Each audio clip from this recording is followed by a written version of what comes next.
Sievietei ir vajadzīgs vīrietis, bet vīrietim vajadzīgs miegs. Ja viņa iekārtojās tavā gultas pusē, tu nesaņem to, kas tik ļoti vajadzīgs – mierīgs un pilnvērtīgs miegs. Tātad kā nolikt sievieti viņas īstajā vietā, neaizskarot viņas jūtas? Tas ir tik vienkārši. Izmanto apskāviena un pagrieziena metodi. Pirmais solis – nogaidi. Nogaidi, līdz tava sieviete ir aizmigusi. Viņas elpa kļūst smaga un lēna, un uz tavām krūtīm krājas siekalas. Pārbaudi viņas miega dziļumu ar spēju asu troksni. Izmanto svilpi. Ja viņa turpina gulēt, pienācis laiks otrajam solim. Apskauj viņu labi cieši, tik cieši, lai tas nebūtu iespējams uz visu nakti.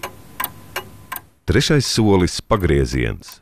Viņa jau miegā gaida, kad atbrīvosi no sava apskāviena, un tu to arī dari, tai pašā laikā aizripinot viņu uz otru gultas malu, joprojām turot viņu apskāvienā.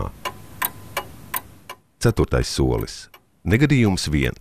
Ja viņa nedaudz pamostās un kļūst nemierīga, nekrītiet panikā, ar lēnu un maigu rokas pieskārienu, ieskaujot viņu atkal apskāviena pozā, tādējādi signalizējot, ka joprojām esiet turpat, tikpat mīlošs un atbalstošs kā vienmēr.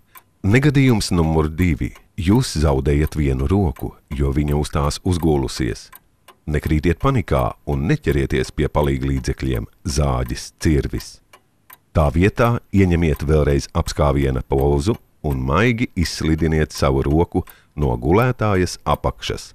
Atcerieties, lēni, pretējā gadījumā ar asu kustību jūs savu mīļoto varat izgāzt no gultas. Negadījums numur 3. Viņa prasa vēl. Ja viņa atgriežas jūsu gultas pusē, esiet gatavs, iebīdiet spilvenu starp sevi un viņu, lai viņa pieglaužas tam, nevis jums.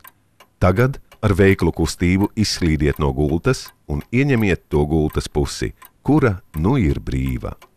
Saldus sapņus!